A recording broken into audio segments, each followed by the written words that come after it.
दोस्तों नित्य जाटव एमडी में आपका स्वागत है। दोस्तों करंट अफेयर्स इस पीडी में टॉपिक वाइज सीरीज चल रही थी दोस्तों। तो आज पढ़ेंगे अपन प्रधानमंत्री नरेंद्र मोदी जी को मिलने वाले प्रथम प्रमुख पुरस्कार। तो सबसे पहले 2025 के प्रमुख पुरस्कार देख लेते हैं। Order of the most ancient बेलविथिया मेरी मिराबिलिस, ये कहाँ का है? नामीबिया का। ये 2025 में नामीबिया सरकार ने नरेंद्र मोदी जी को प्रदान किया है। नेक्स्ट है grand collar of the national order of the southern cross, ये दिया है ब्राजील ने। Order of the Republic of Trinidad and Tobago, ये दिया है त्रिनाद एवं टोबेगो ने। Officer of the order of the star of Ghana, ये घाना की सरकार ने प्रधानमंत्री नरेंद्र मोदी जी को प्रदान किया है। Officer of the order of Makarios third, ये दिया है साइप्रस सरकार ने प्रदान किया है। नेक्स्ट है मित्र आभूषण पुरस्कार, ये श्रीलंका ने नरेंद्र मोदी जी को प्रदान किया है मित्र आभूषण। Order of the star and की ऑफ द इंडियन ओशन, ये मॉरिशस सरकार ने नरेंद्र मोदी जी को दिया है। इसके बाद 2024 के प्रमुख पुरस्कार जो नरेंद्र मोदी जी को प्राप्त हुए हैं। ऑर्डर ऑफ द मुबारक अल कबीर, ये प्राप्त हुआ है कुवैत के द्वारा दिया गया है। ऑर्डर ऑफ एक्सीलेंस, ये गुयाना की सरकार के द्वारा नरेंद्र मोदी जी को दिया गया है ऑर्डर ऑफ एक्सीलेंस। नेक्स्ट है honorary order of freedom of Barbados, ये बारबोडास की सरकार ने प्रदान किया है। नेक्स्ट है डोमिनिका अवार्ड ऑफ ऑनर, ये डोमिनिका रिपब्लिक ने प्रदान किया है। नेक्स्ट है grand commander of the order of the Niger, ये नाइजीरिया की सरकार ने प्रदान किया है। नेक्स्ट है order of saint Andrew the apostle, ये रूस की सरकार ने प्रदान किया है। दोस्तों 2023 में प्रधानमंत्री नरेंद्र मोदी जी को मिलने वाले पुरस्कार grand cross of the order of honour, ये किस सरकार के द्वारा दिया गया है? ग्रीस सरकार के द्वारा। Grand cross of the legion of honour, ये फ्रांस की सरकार के द्वारा प्रधानमंत्री नरेंद्र मोदी जी को दिया गया है। अगला है ऑर्डर ऑफ द नाइल, ये मिस्र के द्वारा दिया गया है order of the Nile. Next है companion of the order of Logohu, ये पापुआ न्यू गिनी का बहुत ही फेमस अवार्ड है। ये प्रधानमंत्री नरेंद्र मोदी को 2023 में प्रदान किया गया था। नेक्स्ट है Ebakl award companion of the order of Fiji, ये फिजी के द्वारा दिया गया है। Ebakl award by the Republic of Palau, ये पलाऊ गणराज्य के द्वारा दिया गया है। नेक्स्ट है दोस्तों 76वां गणतंत्र दिवस समारोह। तो 76वां गणतंत्र दिवस समारोह की जो मुख्य अतिथि थे वह थे 2025 के मुख्य अतिथि प्रबोवो सुबियांतो, और ये सुबियांतो जी इंडोनेशिया के राष्ट्रपति थे।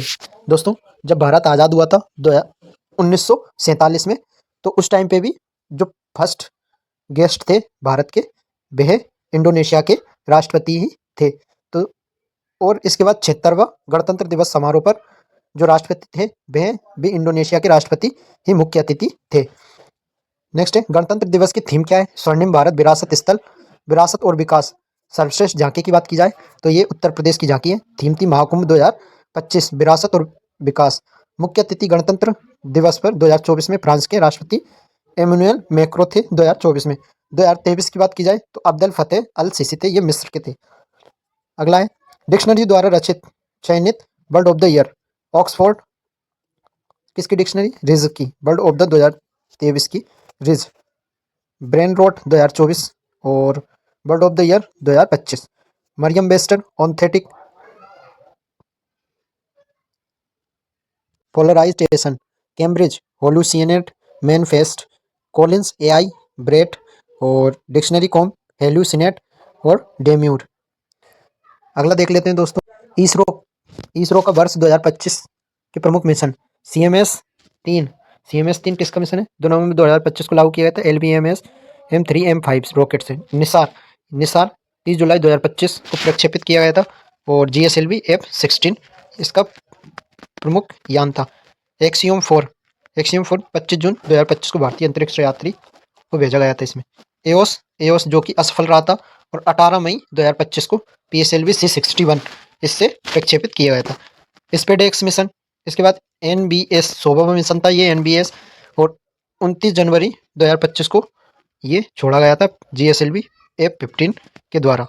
नेक्स्ट है स्पेसएक्स मिशन, ये 30 दिसंबर 2024 को छोड़ा गया था PSLV 16 के द्वारा। अगला है प्रोवा 3 मिशन 5 दिसंबर 2024 को छोड़ा गया था, और किसके द्वारा? PSLV C-59 के द्वारा।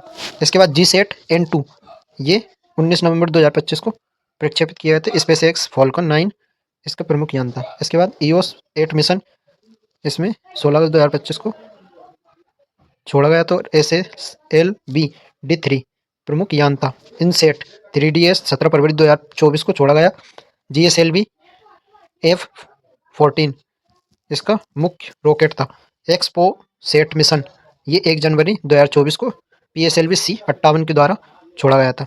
इसके बाद इसरो द्वारा आगामी मिशन कौन कौन से? चंद्रयान 4 जो 2028 के लिए है और चंद्रमा से नमूने लेकर ये वापस पृथ्वी तक पहुंचना इसका मुख्य टारगेट होगा। इसके बाद लूपेक्स है जेक्सा जापान और इसरो की संयुक्त परियोजना है 2028 में ये लागू होगी। इसके बाद एक गगनयान का मिशन जो है भारत का पहला मानव अंतरिक्ष मिशन है 2027 में पूरा किया जाएगा इसको। शुक्रयान फर्स्ट शुक्र के वायुमंडल का अध्ययन करने के लिए शुक्रयान फर्स्ट 2028 में लागू होगा। मंगलयान 2 मंगल ग्रह हेतु भारत का दूसरा इंटरप्लेनेटरी मिशन 2026 में ये लागू किया जाएगा। निसार 2025 में पृथ्वी की निगरानी हेतु नासा और इसरो का संयुक्त मिशन था। इसके बाद प्रोजेक्ट चीता के तहत 17 नवंबर 2022 को नामीबिया से 8 अफ्रीकी चीतों 5 मादा और 3 नर को मध्य प्रदेश के कूनो राष्ट्रीय उद्यान में लाया गया, जिसमें से एक मादा चीता सासा की मौत हो चुकी है। इसकी निगरानी हेतु 9 सदस्यीय टीम का कार्यबल 2 वर्षों की अवधि के लिए गठित किया गया है। इस प्रोजेक्ट के तहत 5 वर्षों के कुल 50 चीतों को भारत लाने की योजना है। नेक्स्ट है जारीकर्ता कौन है? जारीकर्ता है भारतीय वन्यजीव संस्थान। 29 जुलाई 2023 को ये रिपोर्ट जारी की गई थी। 2022 की रिपोर्ट में 5वें क्रम की रिपोर्ट है जो प्रत्येक 4 वर्ष पर जारी की जाती है। भारत में कुल बाघों की संख्या 3682 है। यह 2018 में यह 2967 थी, लेकिन इसके 4 साल बाद ये रिपोर्ट जब आई 2023 में बाघों की संख्या 3682 हो गई थी। विश्व का 75% बाघ केवल भारत में ही निवास करता है और उसमें से भी मध्य प्रदेश में सबसे ज़्यादा 785 बाघ देखे गए थे। 2018 से 2022 के बीच बाघों की संख्या में 24.1% की वृद्धि देखी गई। जिम कॉर्बेट रिजर्व उत्तराखंड में देश में सबसे ज़्यादा बाघ 260 हैं। बिहार में बाघों की संख्या 2018 में 31 और 2022 में 54 हो गई। पर्यावरण वन एवं जलवायु परिवर्तन मंत्रालय की रिपोर्ट के अनुसार भारत में बाघों की कुल जनसंख्या 3925 तथा वार्षिक वृद्धि दर 6.1% है।